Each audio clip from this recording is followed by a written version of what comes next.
እንዴት ናችሁ ውድ ቤተሰቦቻችን? ይህ ፉአድ ባህሩ የዩቲዩብ ቻናል ነው። እያደመጣችሁን ስለሆነ እጅግ ከልብ አድርገን እናመሰግናለን። በዛሬው የዕለተ አርብ የከሰዓቱ ፕሮግራማችን በድጋሚ ተገናኝተናል። የዝውውር ጉዳዮችን ሰፋ አድርገን የምናነሳበት ቻናል ላይ ነው የምትገኙት።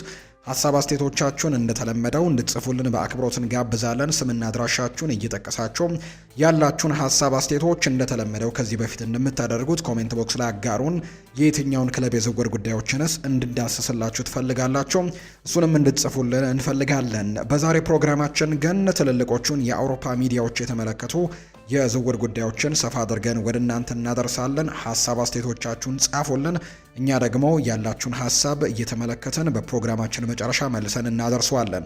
ሰፋ ያሉ የዝውውር ጉዳዮችን ዛሬ እያነሳን ቆይታን የምናደርግ ይሆናል። እስከ ፕሮግራማችን ፍጻሜ ድረስ ከኛ ጋር ቆዩ። ከመሸጋገሪያ በኋላ በድጋሚ እንገናኝ።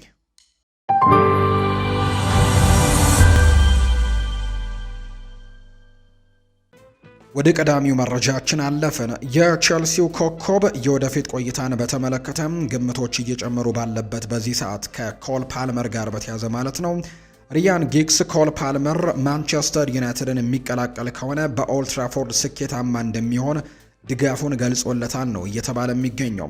የማንቸስተር ዩናይትድ የምንጊዜም ኮከብ ከሚባሉ ተጫዋቾች መካከል አንደኛው ነው ሪያን ጊግስ። የ23 ዓመቱን የጨዋታ አቀጣጣይም በኦልድ ትራፎርድ ለመልመድም የሚያስፈልገው ብቃት እንዳለው ነው የሚያምነው። ዩናይትድ በማይክል ካሪክ ስር የማጥቃት አማራጮቹን ለማጠናከር ሲፈልግ ከእንግሊዛዊው ኢንተርናሽናል ጋር ስሙ በተደጋጋሚ መያያዙን ተከትሎ የፓልመር መምጣት በቡድን ውስጥ ላሉ ነባር ክለቦችም በጣም የሚያስፈልገው የፈጠራ ድጋፍን እንደሚሰጥ ነው ሪያን ጊግስ እየጠቆመ የሚገኘው። ሪያን ጊግስ ይቀጥልና ኮል ፓልመር በማንቸስተር ዩናይትድ መስፈርቱን ያሟላል ነው ያለው። በሪዮ ፈርዲናንድ ፕሬዘንት ላይ በዩቲዩብ ቻናሉ ላይ ንግግር ያደረገው ጊግስ እንደተናገረው ከሆነም አድናቆቱን ገልጾለታል ለዚህ ተጫዋች። ጊግስ ፓልመር በማንቸስተር አካባቢ ማደጉና ተፈጥሯዊ ችሎታው እንደ ማንቸስተር ዩናይትድ ላለ ከፍተኛ ጫና ባለበት አካባቢ ተመራጭ ያደርገዋል ሲል አጽንኦት ሰጥቷል። ስለ ዝውውሩ እድል ሲጠየቅም ጊግስ እሱ መስፈርቱን ያሟላል፣ የማንቸስተር ከተማም ልጅ ነው ሲልም የተናገረው። ብሩኖ በ10 ቁጥር ቦታ ላይ ያለ እሱ የት ሊጫወት ይችላል? ምናልባትም በቀኝ በኩል ሊጫወት ይችላል ሲልም ነው ምላሹን የሰጠው። ነገር ግን ስለ ሆይላንድ እና ቤንጃሚን ሼስኮ እናወራለን። ነገር ግን በተደጋጋሚ እድሎችን እየፈጠረ ያለው ብሩኖ ብቻ ነው። እነዚህ ተጫዋቾች ኳስን ከጎል መረብ ጋር እንዲያገናኙ ነገሮችን ሊያመቻቹ የሚችሉ 3 ወይም 4 ተጫዋቾች በቡድን ውስጥ ያስፈልጉሃል። ፓልመር በቅርቡ ከማንቸስተር ዩናይትድ ጋር የሚያያይዙት ወሬዎችን ውድቅ ማድረጉ ይታወሳል። ምንም እንኳን ከክለቡ ዝነኛ ተጫዋች ድጋፍ ቢሰጠውም ወደ ማንቸስተር የሚደረግ የዝውውር ግን የቅርብ ጊዜ ውስጥ ሊሆን የሚችል ግን አይመስልም። እንደ አውሮፓውያኑ አቆጣጠር በ2023 ከማንቸስተር ሲቲ ወደ ስታንፈርድ ብሪጅ የተዘዋወረው ፓልመር በቅርቡ ለዘ ጋርዲያን በሰጠው ቃለ ምልልስም በክረምት ይለቃል የሚለውን ወሬ እየሳቀ ውድቅ እንዳደረገውን የተነገረው። ሁሉም ሰው ዝም ብሎ ነው የሚያወራው ሲልም ይናገራል።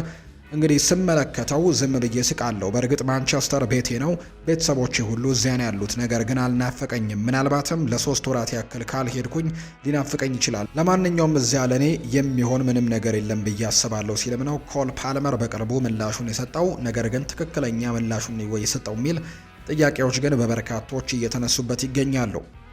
ቸልሲ የፖርቱጋላዊውን ኢንተርናሽናል ተከላካይ ጎንካሎ ኢናሲዮን በውድድር ዘመኑ መጨረሻም ለማስፈረም ተስፋ አድርጓል።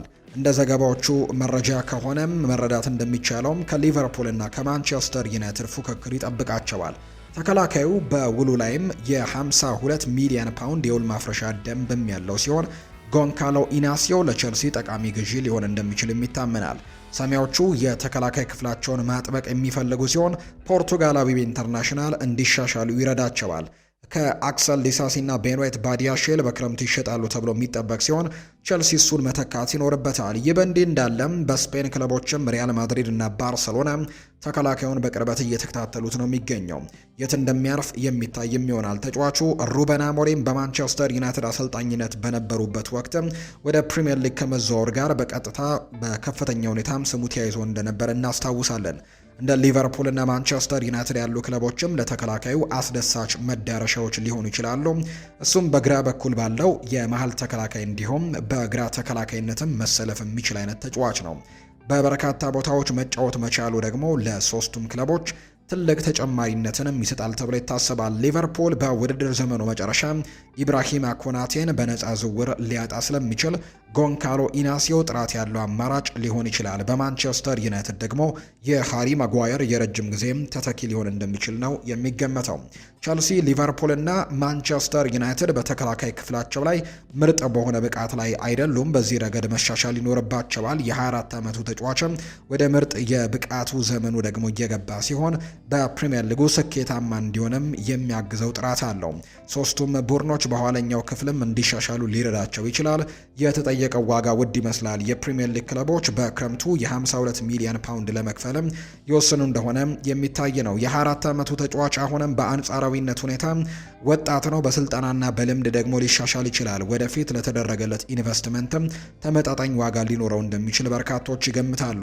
ጎንካሎ ኢናሲዮ በከፍተኛ ደረጃ መወዳደርና ለዋና ዋንጫዎችን መታገል ይፈልጋል። ማንቸስተር ዩናይትድ ለሚቀጥለው የውድድር ዘመን የዩኤፋ ቻምፒየንስ ሊግ ተሳትፎን ለማረጋገጥም በጥሩ ሁኔታ ላይ ነው የሚገኘው። እሱም ደግሞ በቻምፒየንስ ሊጉ በሚሳተፍ ክለብ ውስጥም የመጫወት ፍላጎት ይኖረዋል ተብሎ ነው የሚታሰበው።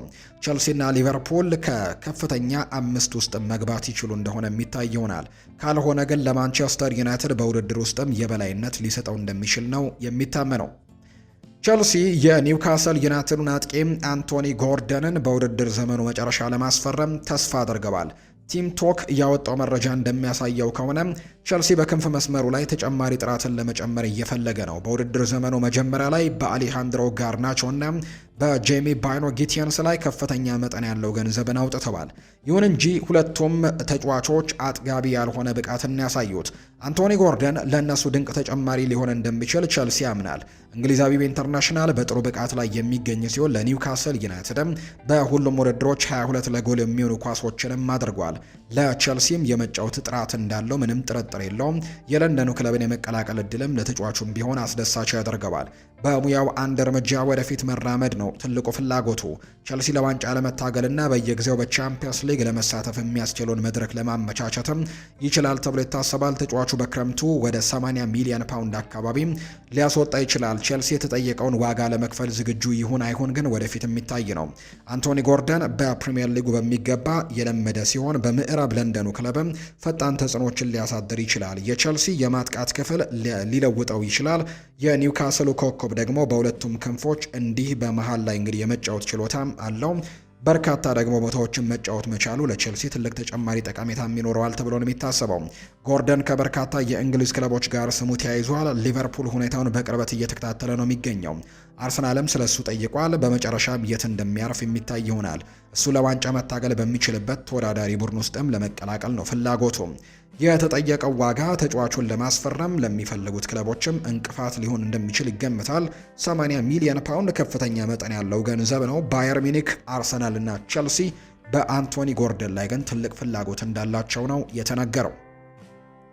ሊቨርፑል በውድድር ዘመኑ መጨረሻ ጣሊያናዊውን ተከላካይ ማርኮ ፓይስትራን ለማስፈረም ፍላጎት አለው። የ21 ዓመቱ የቀይ መስመር ተከላካይ በካግሊያሪ በውሰት እየተጫወተ የሚገኝ ሲሆን በዚያም ደግሞ ጥሩ ብቃትን እያሳየ ነው። በውድድር ዘመኑ መጨረሻ ወደ ዋናው ክለቡ አታላንታ የሚመለስ ቢሆንም ሊቨርፑል ፊርማውን ለማግኘት ተስፋ አድርጓል።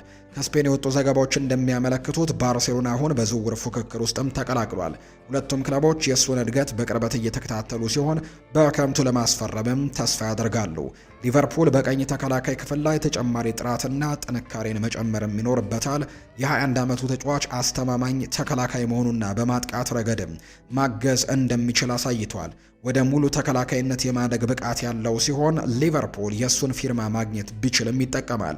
ይለሱ የረጅም ጊዜ ኢንቨስትመንት የሚሆን ሲሆን ወደፊትም ኮከብ እንዲሆንም እያዘጋጁት ነው የሚገኘው። በሌላ በኩል ባርሰሎና በቀኝ ተከላካይ ክፍሉ ላይ ተጨማሪ ጥራቶችን ለመጨመር እየፈለገ ነው። ዣኦ ካንሴሎ የውሰት ውሉ ሲያበቃም ክለቡን የሚለቅ ሲሆን ዩሊያስ ኩንዴ ደግሞ ይበልጥ የመሃል ተከላካይነቱን ሚና ያጠናክራል። የስፔኑ ክለብም በዚህ ጎበዝ ወጣት ጣሊያናዊ ተከላካይ ላይ ፍላጎት ማሳየቱ ምንም አያስደንቅም። ሁለቱ ክለቦች ለ21 ዓመቱ ተጫዋችም ሳቢ መዳረሻዎች ናቸው።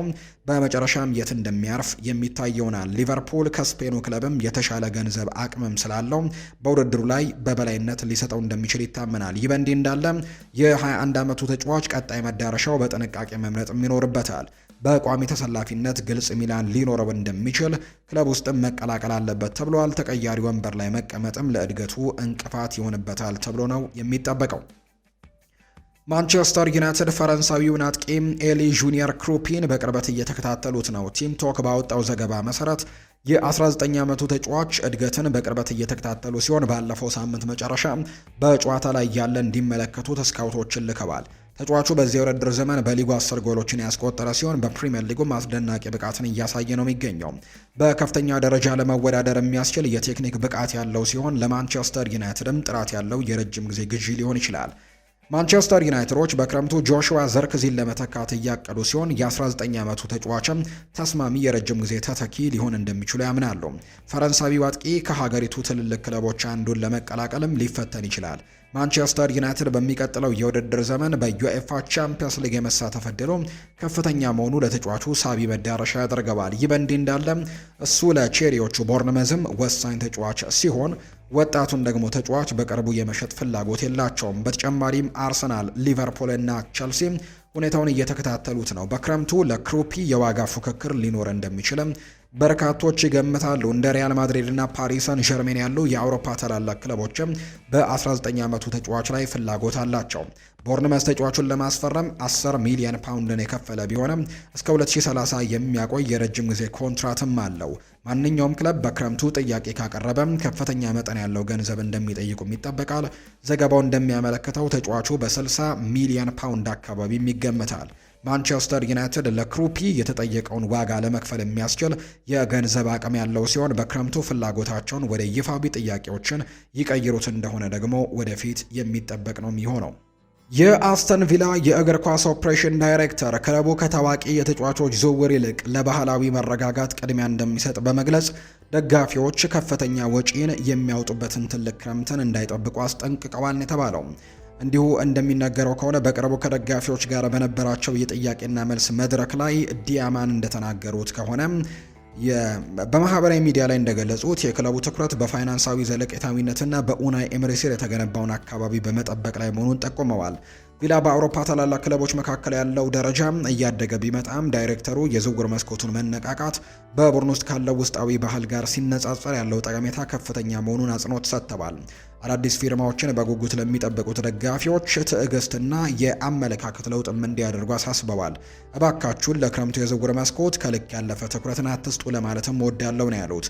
አንዳንድ ጊዜ ባህልን ጠብቆ ማቆየት እጅግ በጣም አስፈላጊው ነገር ነው ሲሉም አብራርተዋል። ደጋፊዎች በተፈጥሯቸው ኮከቦችን እንዲመኙ ቢገነዘቡም የክለቡ ስትራቴጂ ግን ተቀናቃኞችን በገንዘብ ከመብለጥ ይልቅ በጥንቃቄ በተጠና የስካውቲንግና የማሳደግ ሂደትም ኮከቦችን ማግኘት ነው መፍጠር ነው ሲሉም ጭምር ይናገራሉ። በኤክስ ገጻቸው ላይም እንዲሁ በበርኒንጋም ሜል በኩልም በፕሪሚየር ሊጉ የመጫወት መርሃ ግብር ላይ ያላቸውን ቅሬታ ገልጸዋል። ይህም በተጫዋቾቹ ጤናና በቡድኑ ብቃት ላይም ተጽዕኖ እንደሚያሳድር ነው የሚያምኑት።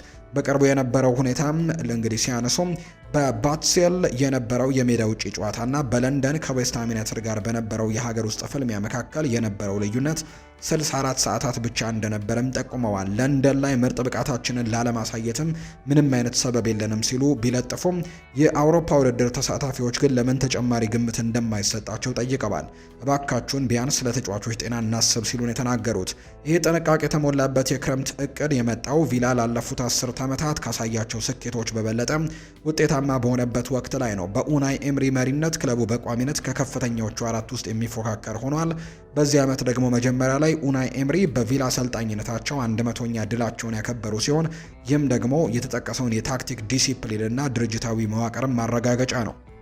ቪላ በአሁኑ ጊዜ በፕሪሚየር ሊግ የደረጃ ሰንጠረዥ አናት ላይ ከሚፋለሙት ወይም በተለይ በአውሮፓ ቻምፒየንስ ሊግ ቦታ ውስጥ እንግዲህ ለመግባት ከሚፋለሙት ቡድኖች መካከል አንደኛው እንደሆነ ይታወቃል። ቦርዱ አሁን ያለው ስብስብ እንደ ታሚ አብርሃም ካሉ ብልህ ፈራሚዎች ተደግፎ የክለቡን ከፍተኛ ምኞትን ማሳካት እንደሚችል ሙሉ እምነት አለው የተባለው ለቪላ አመራሮች ግቡ ክለቡ የፋይናንስ ደንቦችን ሳይጥስ ተወዳዳሪ ሆኖ እንዲቀጥል በማድረግ የረጅም ጊዜ ጥቅምንም እንዲሁ ማግኘት እንደሆነ ጭምር የተናገረው። ሊቨርፑል በውድድር ዘመኑ መጨረሻም ያን ዲያማንዴን ከአርቢ ላይፕዚግ ለማስፈረም ፍላጎት አለው። የ19 ዓመቱ ተጫዋች በበርካታ ክለቦች እይታ ውስጥ ቢሆንም ሊቨርፑል ከሌሎች በበለጠ ቅድመ ሁኔታዎችን ሲያመቻች ቆይቷል። የዓለም ዋንጫ ከመጀመሩ በፊት ሊቨርፑል ተጫዋቹን ለማስፈረምም ስምምነት ላይ መድረስ ይችል እንደሆነ ወደፊት የሚታይ ነው። ቲም ቶክ ባወጣው ዘገባ መሰረት ሊቨርፑል ዝውውሩን በፍጥነት ለማጠናቀቅም ተስፋ እያደረገ ሲሆን በሁለቱ ክለቦች መካከል ያለው የወደፊት ውይይትም እየገፋ ነው። ሊቨርፑል ተጫዋቹን ለረጅም ጊዜ ሲያደንቀው የቆየ ሲሆን በስፔን ደግሞ ከሌጋኔሽ ጋር በነበረው ጊዜ ደግሞ ጀምሮ በቅርብ ሲከታተሉ ቆይተዋል። አይቮሪ ኮስታዊው በጀርመን ካሉ ምርጥ ወጣት ተሰጥኦዎች አንዱ ተደርጎ የሚወሰድ ሲሆን ለሊቨርፑልም ምርጥ የረጅም ጊዜ ግዢ ሊሆን ይችላል። እሱ በጎል ክልል ውስጥም ፈጣን ፍጥነትንና ብልህነትንም ይጨምራል።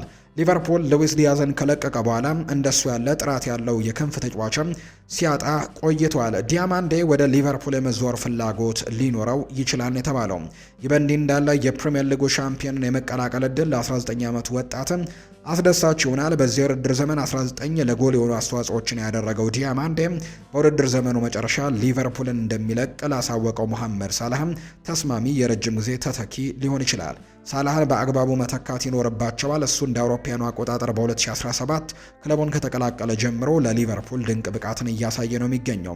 ሳላ ከፍተኛ ግብ አግቢ ብቻ ሳይሆን ከፍተኛ የግብ ዕድሎችን ፈጣሪም ጭምር ነው። እሱን መተካት ለማንኛውም ትልቅ ክለብም ፈተና ነው።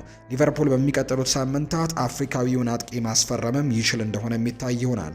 ተጫዋቹ ወደ 87 ሚሊዮን ፓውንድ አካባቢ ሊያስወጣ ይችላል። ሊቨርፑል ዝውውሩ እንዲሳካ ከፍተኛ ወጪ ማውጣት ይኖርበታል። ማንቸስተር ዩናይትድ፣ አርሰናል እና ቼልሲ ሁኔታውን በቅርበትም እየተከታተሉት በመሆናቸው ሊቨርፑል በፍጥነት እርምጃ መውሰድ ሳይኖርበት እንዳልቀረ ነው የተገመተው። ቼልሲ በውድድር ዘመኑ መጨረሻ ሮበርት ሌቫንዶስኪን ለማስፈረም ያልተጠበቀ እንቅስቃሴ ጋር ስሙ ተነስቷል። ፖላንዳዊው ኢንተርናሽናል ኮንትራቱ በክረምቱ ሲያበቃ ባርሴሎናን ሊለቅ ይችላል ተብሏል። ወደ ሜጀር ሊግ ሶከር ሊዘዋወር እንደሚችል ቢነገርም ከስፔን የወጡ ዘገባዎች እንደሚያመለክቱት ቼልሲ የትልቅ የስራ ፕሮጀክት ሊያቀርብለት ተዘጋጅቷል። ሌቫንዶስኪ ከማንቸስተር ዩናይትድ ጋርም ስሙ ተያይዟል። ወደ ፕሪምየር ሊግ የመዘዋወር እድል ለእሱ አስደሳች ሊሆን ይችላል። ይህ በከፍተኛ ደረጃ ለመወዳደር የመጨረሻ እድሉ ሊሆን ይችላል። የ37 ዓመቱ ተጫዋች በትውልድ ውስጥም ካሉ ምርጥ ግብ አስቆጣሪዎች አንዱ ሲሆን በቼልሲም ጠቃሚ የአጭር ጊዜ ግዢ ሊሆን እንደሚችል ተገምቷል። ተጫዋቹ በሁሉም ውድድሮች 17 ጎሎችን በስሙ አስመዝግቧል። በለንደኑ ክለብ ከዣኦ ፔድሮ ጋር ጥራት ያለው ጥምረትን ሊፈጥር ይችላል።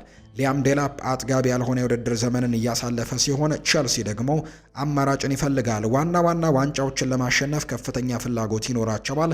ባለፉት የውድድር ዘመናት በከፍተኛ ደረጃ መወዳደር አልቻለም።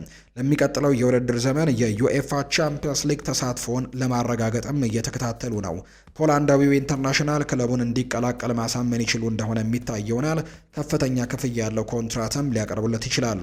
ሌቫንዶስኪ ቀደም ሲልም ወደ ፕሪምየር ሊግ ከመዘዋወር ጋር ተያይዞ ስሙ ሲነሳ ቆይቷል። በዚህ የሙያ ዘመኑ አዲስ ፈተናን ለመቀበልም ዝግጁ መሆኑ ገና የሚታይ ነው። ምንም እንኳን በየሳምንቱ የዓለም ደረጃ ብቃቱን ማሳየት ባይችልም ልምዱ፣ የማሸነፍ አስተሳሰቡና አመራርነቱ ደግሞ በመልበሻ ክፍል ውስጥም ደግሞ ወሳኝ ሊሆን ይችላል። እሱ ደግሞ ልዩ ጨራሽም ሲሆን ለሰማዮችም ጎል ክልል ውስጥ በጣም የሚያስፈልገውን ብቃት ሊጨምር ይችላል።